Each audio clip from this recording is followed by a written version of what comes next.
আসসালামু আলাইকুম দর্শকগণ, দৈনন্দিন রান্নাবান্নায় আবারও সবাইকে স্বাগতম। আশা রাখছি সবাই অনেক অনেক ভালো আছেন, সুস্থ আছেন। আজ একটি সিম্পল আইটেম করে দেখাবো। আজকে হবে একটি আনকমন শাকের রেসিপি। কোন অঞ্চলে কি নামে পরিচিত জানি না, তবে আমাদের চাঁদপুরের অঞ্চলে এটি ডিমার শাক নামে পরিচিত। এই শাকটি একটু নতুন মাটি বা পুকুরের পাড় বা পুকুর যখন হিঁচে ফেলে সম্পূর্ণরূপে পানিটা উঠিয়ে ফেলে এইরকম শুকনো শুকনো জায়গায় হয়ে থাকে, ভিজা স্যাঁতস্যাঁতে জায়গায় কিন্তু হয় না। একদম কোনো রকম যত্ন ছাড়াই কিন্তু এই শাকটা খুব সহজেই উৎপন্ন হয়ে থাকে, নিচ থেকে হয়ে থাকে। বাড়ির পাশ থেকে এরকম কিছু শাক তুলে নিয়েছিলাম, মামার বাড়ি গিয়েছিলাম। মামার বাড়িতে কিছু আম গাছের বাগান ছিল, সেই আম গাছের বাগানে নতুন মাটি ফেলা হয়েছে কি জানি না, এরকম মাটিতে শাকগুলো দেখে খুব ভালো লাগলো আর তাই তুলে ফেললাম।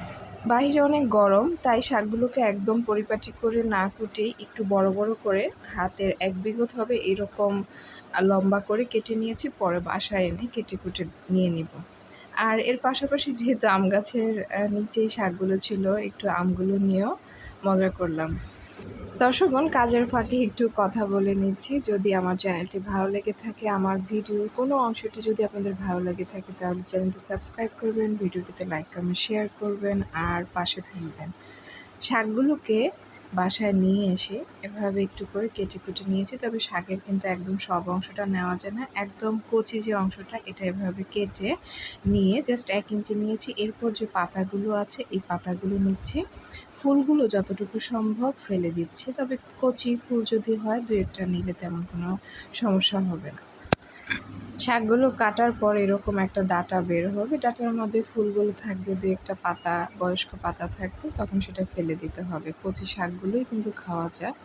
এই শাকটা বলে রাখি, যারা হয়তো খেয়েছেন তারা জানেন, আর যারা নতুন খাননি, কখনো খাননি নতুন, তাদের জন্য বলছি শাকটা একটু তিতা হয়, বেশ তিতা হয়। করলা থেকেও বলছি আরও বেশি তিতা হয়।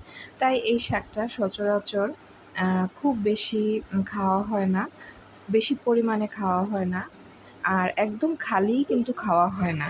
তো শাকগুলো যেহেতু এমনিতে তিতা, আসলে এগুলো উৎপন্নও কিন্তু কম হয়, তাই মানুষ খায়ও কিন্তু কম, একটু কম পরিমাণেই রান্না করে। আর এতটা তিতা যে খালি তো একটু তিতা লাগবে, তাই এতে অনেকেই অনেক কিছু মেশায়, কেউ আলু মেশায়, কেউ ডিম মেশায়। আমি দেখিয়ে দিব কী দিয়ে রান্না করছি, তার জন্য ভিডিও শেষ পর্যন্ত কিন্তু থাকবেন আপনারা। তো শাকগুলো কিন্তু এভাবে কাটাকাটি করার পর এরকম একটা লুক এসেছে। তবে একটা বিষয় বলে রাখি, শাকগুলো কিন্তু কখনোই স্যাঁতসেঁতে বা আমরা অনেক সময় যে পরিবেশটা কেমন, মাটিটা কেমন নোংরা থাকে কিনা সেই ভয় করি বাজার থেকে শাক কিনলে। এই শাকগুলো কিন্তু একদমই ওই ধরনের পরিবেশে হয় না, একদম শুকনো শুকনো পরিবেশে হয়, রোদ থাকে, এরকম পরিবেশে হয়। তো এরকম শাকগুলোকে একটু ভালোভাবে পর্যাপ্ত পরিমাণে পানি দিয়ে 2-3 বার করে ধুয়ে নিচ্ছি। ধুয়ে নিয়ে তারপর ঝুড়িতে করে ভালোভাবে, নরমালি যে শাক আমরা ধুই, ভালোভাবে পানিটা একটু ছাঁকিয়ে নিতে হবে। তো পানিটা ছেঁকে নেওয়ার পর একটু সময় দিতে হবে, অন্তত 5 মিনিট ওয়েট করতে হবে। তারপর একটা শুকনো কড়াই চুলাতে দিয়ে চুলার হিটটা মিডিয়াম রেখে এখন শাকগুলো দিয়ে দিচ্ছি।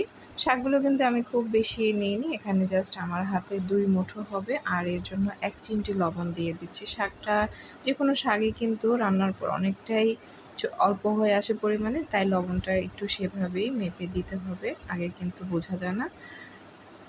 এরপর মিডিয়াম হিটে ঢাকনা দিয়ে জাস্ট 2-3 মিনিটের জন্য রেখে দিচ্ছি। 2-3 মিনিট পর ফিরে আসছি। শাক কিন্তু খুব অল্প সময়ে সিদ্ধ হয়ে যায়, তাই বেশিক্ষণ কিন্তু রাখার একদমই দরকার নেই, আর যেহেতু পরিমাণে কম। এখন শাকটা আমি একটা পাশে পানিটা নিয়ে নিচ্ছি, আর এই অল্প সময়ের মধ্যে আমি 3-4টি শুকনো মরিচ আর কয়েক কোষা রসুনের কুচি আর একটি বড় সাইজের দেশি পেঁয়াজ কুচি করে 1 টেবিল চামচ সরিষার তেল দিয়ে একটু মিডিয়াম হিটে বাদামি করে ভেজে নিচ্ছি। আর এই ফাঁকে পাশের চুলাতে শাকটা এভাবে টানিয়ে নিচ্ছি। প্রথমবার ঢাকনা দেওয়ার পর একটু পানি উঠেছিল, এরপর একদম লো হিটে আরও 1.5 থেকে 2 মিনিট রেখে দিয়েছি। যখন পানিটা এভাবে সম্পূর্ণভাবে টেনে যাবে, শাকটা শুকিয়ে আসবে, তখন এর মধ্যে একটা ফার্মের খামারের ডিম দিয়ে দিচ্ছি নর্মাল টেম্পারেচারে। ডিমটা দিয়ে এভাবে একটু নেড়েচেড়ে নিচ্ছি, জাস্ট আধা মিনিট এভাবে একটু নাড়াচাড়া করলেই কিন্তু হবে, জাস্ট শাকের সাথে যাতে মিশে যায়। এবার ডিমটা আর শাকটা একটু ভাজা ভাজা করে নেব। অবশ্যই চুলার হিটটা একটু লো রাখতে হবে। এবার শাকটাকে উঠিয়ে নিচ্ছি। আর এর ফাঁকে আমার যে ফোড়নটা ছিল শুকনো মরিচ, পেঁয়াজ, রসুনের, সেই ফোড়নটাও কিন্তু ব্রাউন হয়ে এসেছে। যেহেতু একটু লো হিটে দিয়েছি তাই একটু সময় লেগেছে। আপনারা চাইলে শাকটা একদম তৈরি করে তারপরে ফোড়নটা রেডি করতে পারেন। এরপর ফোড়নের সাথে জাস্ট শাক এবং ডিমের মিশ্রণটা এভাবে মিশিয়ে নিচ্ছি। খুব সুন্দর একটা স্মেল এসেছে।